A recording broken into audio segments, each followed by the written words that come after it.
Bonjour à tous et bienvenue dans cette vidéo sur le chapitre sur Pythagore.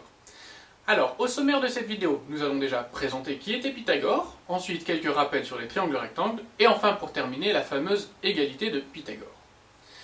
Alors, Pythagore, qui était-ce? Pythagore, si tu demandes à un adulte autour de toi ce qu'il a vu au collège, il te parlera forcément de Pythagore. Pythagore était un grand savant de l'Antiquité, il a vécu au 6e siècle avant Jésus-Christ, alors il a travaillé dans de nombreux domaines, l'astronomie, la physique, les mathématiques, la philosophie. En mathématiques, il a fait énormément avancer l'arithmétique, la science des nombres.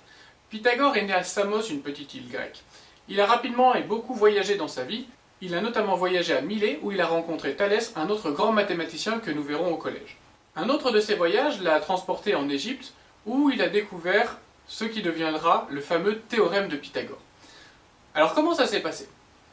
Il faut savoir que Pythagore n'a pas inventé son théorème. En fait, Pythagore aurait découvert l'utilisation de ce théorème sur les chantiers des pyramides d'Égypte. Comprenons tout ça. En arrivant sur les chantiers, Pythagore aurait vu des ouvriers utiliser une corde à 13 nœuds pour tracer les angles droits utiles à la construction des pyramides. Quand on prend une corde à 13 nœuds, on voit qu'il y a 3 longueurs qui se dégagent, une longueur de 3, une longueur de 4, une longueur de 5. Et Pythagore s'est posé la question, mais pourquoi ce 3, 4, 5 me fait-il un triangle rectangle à tous les coups?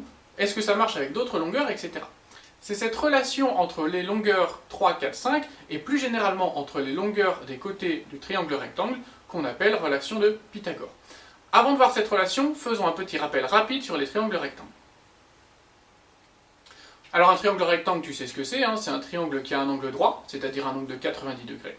Et il y a un côté particulier dans le triangle rectangle, c'est le côté en face de l'angle droit, ce qu'on appelle l'hypoténuse. Tu feras attention d'ailleurs à l'orthographe d'hypoténuse, un seul H au début et après plus de H. Alors l'hypoténuse, c'est le côté en face de l'angle droit, c'est aussi et toujours le côté le plus long dans le triangle rectangle. Ça, il faut le retenir. L'hypoténuse, c'est toujours le plus long côté. Alors voyons maintenant un petit peu cette histoire de relation entre les longueurs 3, 4, 5. Bon, si tu prends ces 3 longueurs, a priori, on ne peut pas trop en faire grand-chose et on ne voit pas le lien entre les longueurs. En fait, la relation entre ces longueurs, elle n'est pas à trouver directement sur les longueurs, mais sur les carrés de ces longueurs. C'est-à-dire que si tu construis un carré sur chacun des 3 côtés du triangle, on se rend compte que la somme des aires des 2 petits carrés est égale à l'aire du grand carré. Hein, si on fait 3 au carré plus 4 au carré, ça fait 9 plus 16, et ça fait 25, qui est égal à 5 au carré. Alors, la relation de Pythagore, c'est ça, c'est une relation entre les carrés des longueurs des côtés. Pythagore, il l'a énoncé ainsi. La somme des aires des carrés construits sur les 2 plus petits côtés est égale à l'aire du carré construit sur le plus grand côté. Bon, c'est une formulation un petit peu compliquée. Nous, on parlera plutôt de l'égalité de Pythagore comme ceci.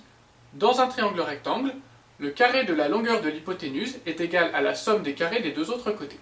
Alors, on va voir que cette relation est très facile à écrire.